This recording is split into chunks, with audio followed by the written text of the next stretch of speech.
So Lakshman, welcome to this debriefing session. Congratulations on a 730. Really good quant score, excellent quant score, really good verbal score in a Q50 V39. How does it feel? It feels really great and very satisfying at the result. Yeah. Okay, that's good. So some very interesting things for you, which kind of makes us peculiar. You are a former CAT aspirant. You had a 91 percentile on CAT, and then you've also taken, you've taken two attempts. The first one was In-Center, the second one was online. So Yep. so let's talk about this. Let's talk about your CAT attempt, and then why did you decide to take the GMAT, and then let's go from there as to how did you prepare for the GMAT. Yep. So I had prepared for around 6 to 7 months for CAT, and on the day I was not at my best, and I got around a 91 percentile, and did not get calls from any of the good colleges. So my friend had sent in a link comparing CAT and GMAT, which was one of the blogs from e-GMAT website. So that helped me initially consider GMAT, and as I started learning more and more about the option to take it multiple times, the score being available for 5 years, and the opportunity for an international program and entry, especially to even 1-year programs in India, was attractive as a package, and that propelled me to take GMAT. So I think at this point, I think some context would be useful. So you say, how many years have you been working for? What's your background? Just a bit would probably be helpful. I work in quality in manufacturing sector, so it's a pretty technical job, and I have always been interested in management, but probably thought I would have time to climb the ladder and come to a point where I will be Leadership looking at role. management, leadership roles. But this idea of fast tracking my career to a leadership role seemed attractive, and that led me to start preparing, starting from CAT now to GMAT. But how far long have you been working? 5 years. 5 years now. Okay. All right.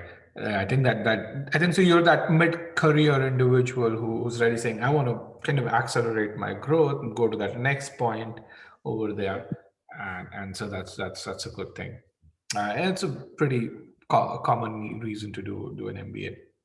So based on our initial discussion, you said, okay, I'm going to take the GMAT. There are these benefits. You bought the e-GMAT course within 2 weeks. I think 29th of February. So it's a leap year date. So that's I saw that. So then you bought the course, and how did you start preparing for this for the GMAT? Yeah, so a couple of my friends had already done the GMAT course, and they had given me a prior message that the verbal, take your time. It's one of the best ones. So take your time, go through it slowly. Do not rush it. So my method was I finished concept 1, then concept 2. I revised concept 1 again.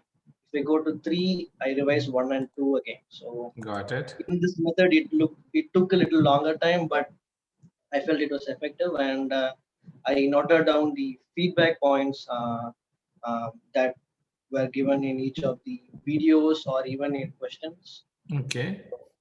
I did not even scroll through the answers. Even if I knew the answer and I got it correct, I wanted to see if my thinking aligned with the thinking process of Payal, who was narrating most of the videos. Yes.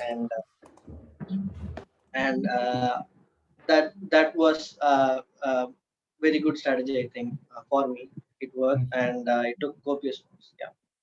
Okay. I have books. Your One books for filled. correction, one for critical reasoning. A4 sheets binded together. Got it. I also do that. I have an A4 sheet bound together over here. Yes. Yeah. So yes, I'm a paper person, and I like blank sheets of papers. It just doesn't clutter my brain.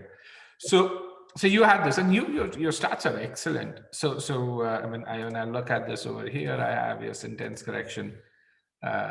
count. I mean, really good practice quiz scores. I also remember seeing that you'd revised probably something in modifiers. Yeah, this was a file you probably revised a couple of times over here. That's why you have these tags around this in this Yep. case. So Yep. so that's really good. So while solving sentence correction, did you use the meaning-based approach? Exactly. And first I look for them.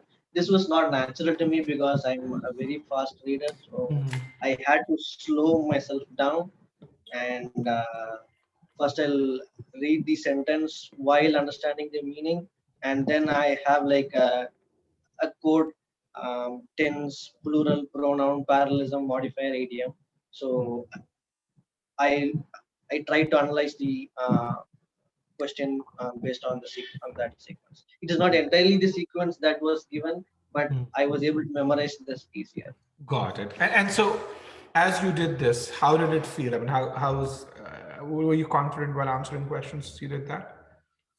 Yeah. So since I had taken my actual first mock in the MBA website before, it was totally new to me. Sentence correction, I totally floundered it, and after applying this concept, there was a total shift in how I started answering these questions. It took a little more time, but in the starting, but I was able to approach them in a systematic way.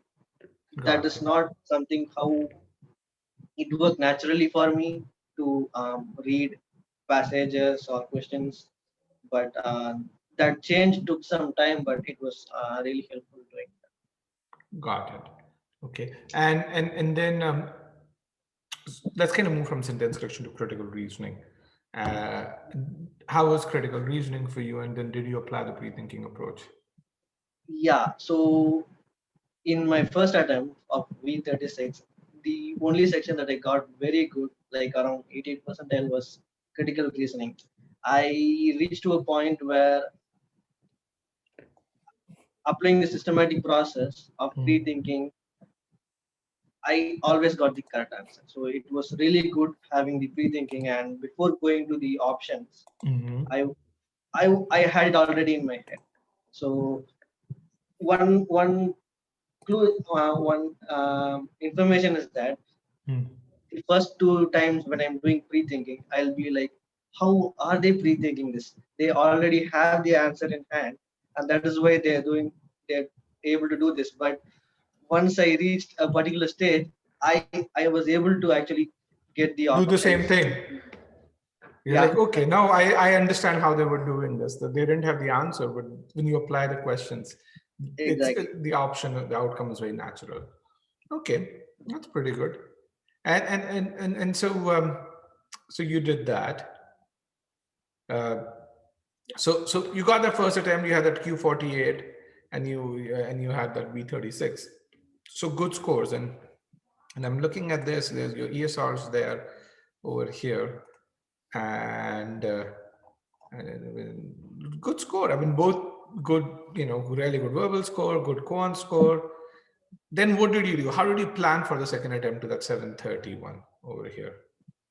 So Um, I was able to see that in Quant, I had to um, do a lot of work in there's data sufficient. Oh sufficiency yeah, that part over here. Yes.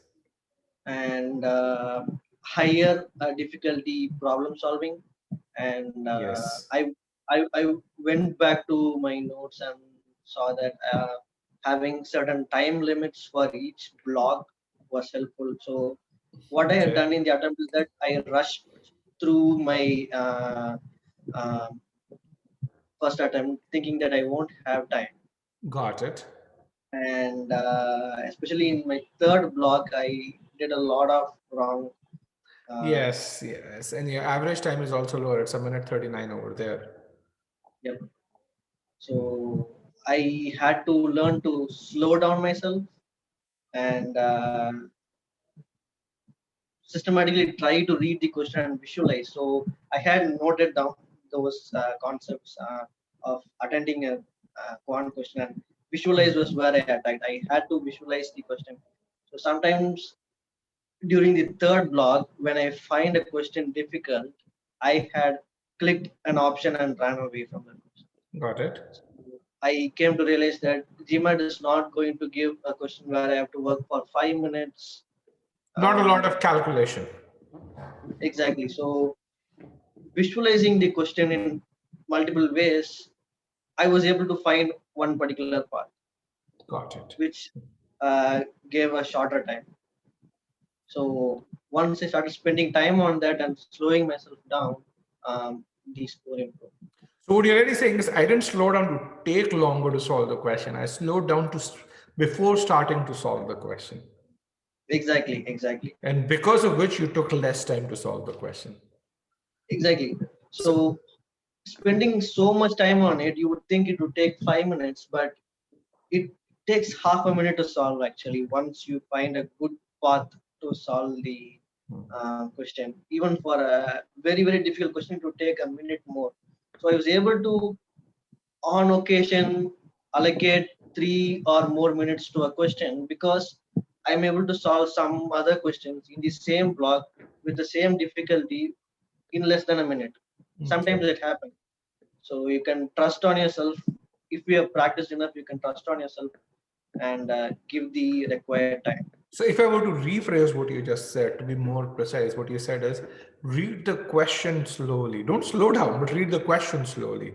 Don't just jump towards solving the question. Curb that natural attitude that you have to say. Let me just get down to solving the question. Okay. Yep. Okay. And did you practice that in Scholaranium as well? Because I saw that you did practice a lot in Scholaranium, both quant and verbal. Yep.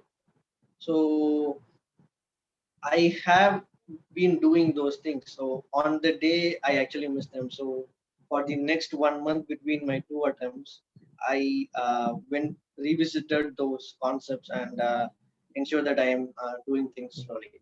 Especially in Scholaranium, the when I made a question, made a mistake, I was able to look at the feedback points. So I could clearly see where I was going wrong in my understanding. Okay. So that was really So I think that is a good segue to now really just I think just towards the end spend some time about two things. One is you took a lot of official mocks and you scored a lot higher on official mocks, but what we were talking about earlier was that official mocks were not a good representation of where you stood. But the Sigma X mock, they gave you a lot more insights. How was that? exactly. That was something I missed initially. Your mind goes there, right? I'm getting very good marks in a particular website, and I went there. So I should have focused more on the mocks in e-GMAT and learned from the analytics it provides.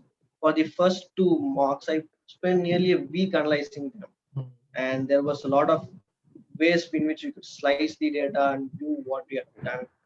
And at times that was more important than the score that I got in those mocks. So It's the I think causality, right? It's what makes that score up. Yep. Yeah. So that was not available in the actual mocks. So when you took before your first attempt, when you took the official mock, right? What kind of scores were you getting on them? I'm sorry, before the first attempt, on the 690 attempt. Yeah. What were you scoring on the official marks? I was averaging around 740, and I did get 770 in my fifth mock. And on the e-GMAT mock, you were at 670, 680. 670, 680, and I got a 690 in my first attempt. And with the same quant score and a similar verbal score as. A similar verbal, yeah. Yes. So okay, that is, yeah. I felt it was, yeah, so underrated how the difficult the questions were and how the questions were given to me in the order in which the questions were given and how adaptive it was. Yeah. Okay. Yeah, I know. It's just, I mean, we look at this and this is, I think you were probably the third student. The last three people who I've interviewed over the last 4 days, you're the second guy out of the three who's saying So the other guy who I interviewed, he had a 720 or he also had a 730. I don't know. It's his interviews yet to be published.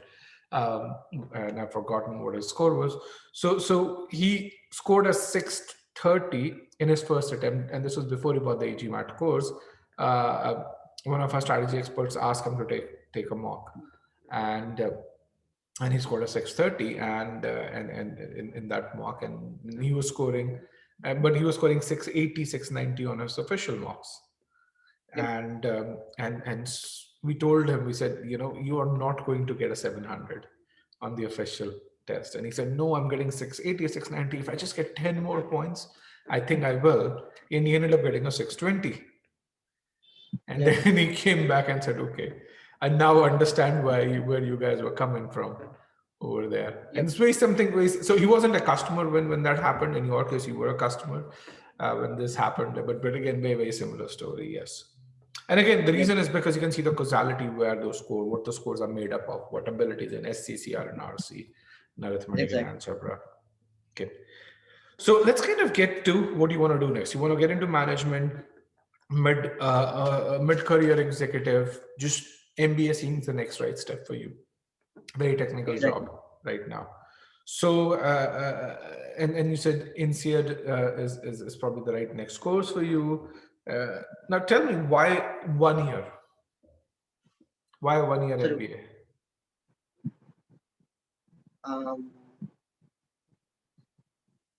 I am right now in a place career-wise, and also it is a part of a personal choice where I have to look at a 1 year MBA. And although I would like to move to a different vertical, that would not be my first decision to filter for a program.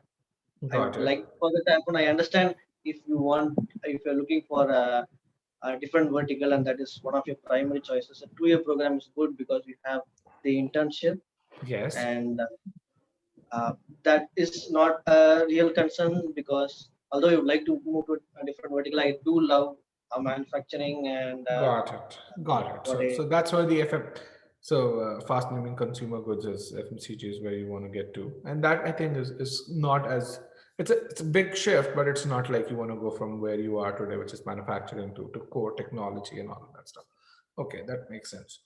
So you said in terms of questions that you wanted answered, we were talking about it earlier. You said round 2 versus round 3. Or round 1 versus round 2, should you be applying? And I'm saying absolutely round 2, yes, you should. And with the 730, I understand certain Indian B schools are in round 3, but I should say you should apply in round 3 just because you have such an excellent score. So I would recommend that you. What other question can I answer? Yeah, so I understand if I'm looking for a 1 year course, the scholarship opportunities are not as wide as you would have. Not in the US, not in the US, but in Europe, definitely there. Yeah, so any feedback or consideration? So if I'm looking to have one with some amount of scholarship and a low impact to my budgets.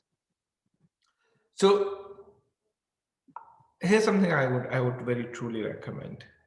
I would truly say that you're going for a 1 year MBA. If I were you, I would go for a top school if you had to negotiate between that and a scholarship. Now, so that's something that I would recommend. So within Europe, I would look at LBS, NCR, HEC Paris, IESC Spain, if those are schools that I'm looking at. And over there, I would prefer that rather than going for, let's say, a Manchester University where you might get some scholarship over there and others, just because I think the quality of education, you don't want to do your MBA just one time in your life. So that quality of education is something that would matter a lot more. So that's my first rule of thumb that was there. Now, amongst these schools, so HEC versus INSEAD, that's where it starts to be a personal preference. So and so When I was in your shoes, I would have taken HEC with if the scholarship amount was so significantly different, I would have said HEC versus INSEAD. But if I were to take it right now, I would take INSEAD over HEC. But the scholarship amount would not matter for me. And yes, it may seem overwhelming to really say, man, I'm taking this much of a loan. But frankly, in the grand scheme of things, this is immaterial. And that's something which is really important. When you're doing your MBA with that big assumption that it's going to increase your earning potential significantly. Yep. So, and if you look at that math, you're going to recognize that paying that extra 60,000 euros one way or the other is immaterial. Exactly. Okay. Yeah, I do remember you mentioning it in one of my first training videos. The overall strategy videos. Yeah, I remember now. You did mention that. Yeah. So I mean, it's just the ROI is so huge today, and where. So I would focus on getting the best possible education, especially because again, in the grand scheme of things, it's immaterial. Exactly. The other piece which I'm a strong believer of is that we as humans can stretch ourselves, push ourselves. So if we put a stake in the ground, so by going for a higher quality education, if you have to take some more loans, I think you would be much more responsible while going for that education, and then accordingly, on a whole, you turn out to be a lot better. So responsibility makes us better. Yep. So that's the other piece that I would say. Exactly. So yeah. So I would say you have the score, you have the background. I mean, you should apply to a couple of not tier 1 schools. I won't call them tier 2. I call them tier 1.5 schools, and so that and it's always good to have these safety schools. But if you get into one of the tier 1 schools, then stick with the tier 1 school is what I would say. Yep. So that's a good plan. Yeah. I actually that was my main question, and I got an answer. Yeah. Yes. Well, all right, Lakshman, then really good talking to you. I'm going to actually have someone follow up with you to provide a review on GMAT Club. I think that'd be really good. One thing we didn't talk about was the fact that you took the In-Center GMAT versus the online GMAT, and you felt the online GMAT was much better. Is that a fair? Yeah, that was, but yeah. Because you said it because you went there an hour in advance. You would reach the center 30 minutes in advance, and waiting was excruciating. Whereas the online GMAT, you didn't have to worry about all of that. And the entire was the process stable for online GMAT. I mean, I got a good connection when I started working work from home, and that would be crucial. And having a good vendor would be best. And the main thing that worked well in my situation is that I sat at the same place where I'm practicing my questions, and that gave me a little calmer mindset. So I have heard many people saying GMAT is a thing of your mind being good, at a better place when you're attempting, and it was at a better place when I gave the attempt. I sat at the exact place where I'm studying every day, and that gave me a bit of comfort, and that was a big point I missed. God. Okay. Sounds wonderful then. That's really good to know.